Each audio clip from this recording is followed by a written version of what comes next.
மறைமுகமாகவோ பாஜகவோடு நீங்கள் நிற்பீங்கிறத தான் நேற்றைய கூட்டத்திலே அவங்க சொல்கிறாங்க, மீண்டும் சொல்கிறாங்க. எப்படி பார்க்குறீங்க பாபுர்கள்? இவரும் அதை திமுக தவிர்த்து வேறு யார் ஆட்சிக்கு வந்தாலும் அது மாநிலத்திற்கு அவ்வளவு பாதுகாப்பாக இருக்க முடியாது அப்படிங்கிற ஒரு வாதத்தை அவர் முன்வைக்கிறார். ஒரு படத்தில் சொல்கிற மாதிரி இவ்வளோ வீக்காவாக இருக்க நீ அப்படின்ற மாதிரி தான் நான் பார்க்குற தோணுது. அது என்னென்னா வந்து ஒரு ஒரு குற்றச்சாட்டை எதிர்க்கட்சித் தலைவர் எடப்பாடியார் வைக்கிறார். அதற்கு கடுமையான வாதங்களை நீங்கள் வைக்கிறீங்க. அடிப்படை கணக்கு கூட தெரியாமல் இவர் பாஜக அதிமுகவினுடைய ஒரு அடிமட்ட உண்மை நிலவரம் தெரிந்த தொண்டன் கூட ஏற்றுக்கொள்ள மாட்டான் அப்படின்னு சொல்லி கணக்கு தெரியாமல் பேசுகிறாருன்ற மாதிரி ஒரு கடுமையான பேச்செல்லாம் பேசுகிறாரு முதலமைச்சர். நாம் வந்து 89 + 87 + 9 95 சொல்கிற கணக்கு நம்மளது இல்லை. அப்புறம் 1167 வந்து 1467 சொல்கிற கணக்கும் நம்மளது இல்லை. நமக்கு கணக்கெல்லாம் நல்லாவே தெரியும். வந்து அடிப்படையிலே வியாபாரியாக இருந்தவர் எடப்பாடியார். அதனால் கணக்கு வந்து அரசியலையும் வியாபாரத்தையும் ஒன்றா சொல்லாதீங்க, தவறான புரிதல். இல்லை கணக்குன்றதுக்கு கணக்குக்கு வேற, அதை நான் அரசியல் நீங்கள் தவறாக புரிஞ்சுக்காதீங்கன்னு சொல்லி சொல்கிறவர் மக்களுக்கு சரியாக புரியும்.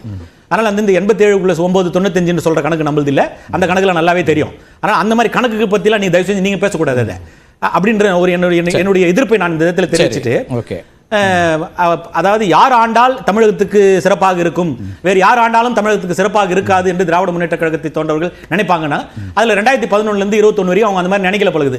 அதிமுக ஆண்டா அந்த நாடு நல்லா இருக்கும் அப்படின்னு சொல்லிட்டு தான் திமுக காரங்க ஓட்டு போடாம விட்டுட்டாங்க போல. அதனால தான் இப்போ அப்படி நான் எடுத்துக்கிறேன். நான் அண்ணன் ஜென்ராம் இன்னைக்கு அவர் என்ன சொல்றாருன்னா, இன்னைக்கு தேசிய அளவில் இருக்கக்கூடிய அரசியல் சூழலை வச்சு சொல்றாரு. அவர் சொல்லக்கூடியது அவருடைய கருத்துல இருந்து அவர்கிட்ட நீங்க விவாதிக்கலாம். 2014க்கு பிறகான காலச்சூழலை அவர் முன்வைக்கிறாரு. அதுதான் 26க்கும் ரிஃப்ளெக்ட் ஆகுமா? அவர் சொல்ல வரது நேரடியா பிஜேபி எதிர்ப்பு அல்லது பிரதமர் மோடி அவங்களுடைய எதிர்ப்புங்கிற இடத்துல இருந்து அவர் பேசுறாரு. அதாவது எப்படின்னா, திமுக சார்ந்தவர்களும் திமுக வர வேண்டும் என்று நினைப்பவர்கள் அப்படி நினைக்கலாம். சரி, ஆனா அது வந்து பொதுவான கருத்தாக அது இருக்க முடியாது. ஓகே, இப்படி ஒரு சாதாரண ஒரு பேச்சை கூட கடுமையான விளைவுகளோடு கடுமையான வார்த்தைகளோடு எதிர்க்கக்கூடிய முதலமைச்சர் பாஜகவோடு கூட்டணி இல்லை, இன்றும் இல்லை என்றும் இல்லை என்று நாங்கள் அறுதியிட்டு சொல்லி இருக்கிறோம். 23/9/2023 நடந்த உயர்மட்ட குழுவிலே அறிக்கையாக வெளியிட்டு எங்களுடைய கழகத்தினுடைய துணை பொதுச் செயலாளர் படிக்கிறார்.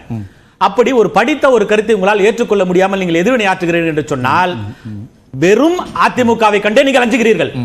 அதுக்கப்புறம் அவங்க யார் கூட கூட்டணி வந்தாலும் சரி, அதை பத்தி உங்களுக்கு எந்த விதமான பிரச்சனையும் கிடையாது. அதிமுக என்ற உங்களுக்கு பயத்தை ஏற்படுத்துகிறது. அதனுடைய வெளிப்பாடு தான் நடக்காத ஒன்றை, செய்யாத ஒன்றை, எதிர்காலத்தில் நடவாத ஒன்றை நீங்கள் இது போன்று நடந்துவிடும் என்று எப்படி வார்த்தை ஜாலத்தின் மூலமாக நீங்கள் ஆட்சி கட்டிலில் பிடித்திருக்கிறீர்களோ அதுபோல வார்த்தை ஜாலத்தை பற்றியும் உங்களுக்காக தான் சொல்றாரா? அதை எப்படி பாக்குறீங்க? கூட்டணி, கொள்கை கூட்டணி, அதை வந்து உறுதியாக சொல்றேன், நம்முடைய கொள்கை கூட்டணிக்கு எதிராக அவர்கள் போடக்கூடிய கணக்குகள் தப்பு கணக்குகளாக ஆகும். இதுவே ஒரு திராவிட மாடல் ஸ்டேட்மெண்ட். நானு இந்த கொள்கை கூட்டணின்றதே திராவிட மாடல் ஸ்டேட்மெண்ட் சார். பல கட்சிகளுக்கு தனித்தனியான ஒரு கொள்கைகள் இருக்கும் சார். ஆமா, அடிப்படையா ஒரு குறைந்தபட்ச செயல்திட்டம், குறைந்தபட்சமா கொள்கையில ஒற்றுமை, அதுல தான் வர்றாங்க. இல்ல அதான் எல்லாம் ஒரே கொள்கையோடு இருக்காங்கன்னு சொன்னா வேற கட்சி பேரே தேவையில்லை. எல்லாம் திமுக கொள்கையும் ஒண்ணா இருக்கிறது சார். சில கொள்கைகள ஒன்றாக இருக்கு. அதுதான் அடிப்படையான கொள்கை, மினிமம் காமன் புரோகிராம். அது நீங்க ஒரே கூட்டணியோட ஒரு கொள்கை எப்படி இருக்க முடியும்? மட்டுமல்ல கொள்கைன்றார். அது திருமாவளவன் சொல்றாரு. அதுதான் கொள்கை கூட்டணி. அந்த கொள்கை எங்களுக்கு இருக்க கூடாது, உங்களை வீழ்த்த வேண்டும் என்கிற ஒரு கொள்கை எங்களுக்கு யார் இருக்க கூடாது. இந்த தமிழ்நாட்டுக்கு